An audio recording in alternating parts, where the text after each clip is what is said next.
নমস্কাৰ। এই মুহূৰ্তত আহি পৰিছে ৰাতিপুৱাৰ কেইবাটা big breaking news. Lakh lakh Orunodoi হিতাধিকাৰীৰ নাম কৰ্তন হল। এতিয়াই চেক কৰক আপোনাৰ তালিকাত নাম আছে নে নাই।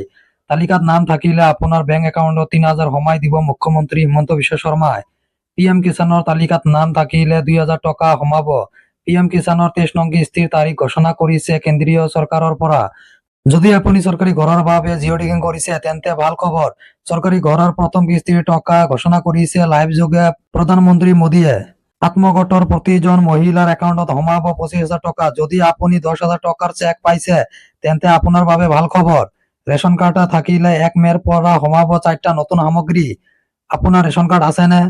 আজিৰ আমাৰ প্ৰথমটো গুৰুত্বপূৰ্ণ খবৰ হৈছে ৰাজ্যৰ লাখ লাখ লোকৰ বাবে আটাইতকৈ ডাঙৰ খবৰ আহি পৰিছে।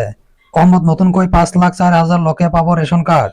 অসমত নতুনকৈ ৫,০৪,০০০ লোকে পাব ৰেচন কাৰ্ড। আপোনাৰ ঘৰত ৰেচন কাৰ্ড আছেনে? ৰেচন কাৰ্ড থাকিলে ৰেচন কাৰ্ডত চাউল, চেনি, দালি, নিমখৰ লগতে লাভ কৰিব মিঠাতেল। প্ৰতিটো সমষ্টিত নতুনকৈ ৪,০০০ হিতাধিকাৰী অন্তৰ্ভুক্ত হ'ব ৰেচন কাৰ্ডত। বহু পৰিয়ালত ২-৩জন সদস্যৰ নাম বাদ পৰি আছে ৰেচন কাৰ্ডৰ পৰা। পৰিয়ালৰ প্ৰতিগৰাকী সদস্যৰ নাম অন্তৰ্ভুক্তি প্ৰক্ৰিয়া আৰম্ভ কৰিছে চৰকাৰে। ১২৬টা সমষ্টিতে নতুনকৈ ৪,০০০ হিতাধিকাৰীয়ে পাব ৰেচন কাৰ্ড।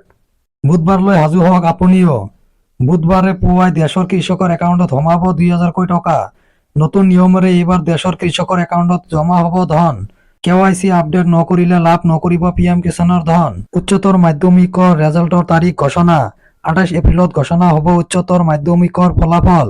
এক্স হেণ্ডেল যোগে ঘোষণা কৰিছে মুখ্যমন্ত্ৰী হিমন্ত বিশ্ব শৰ্মাই।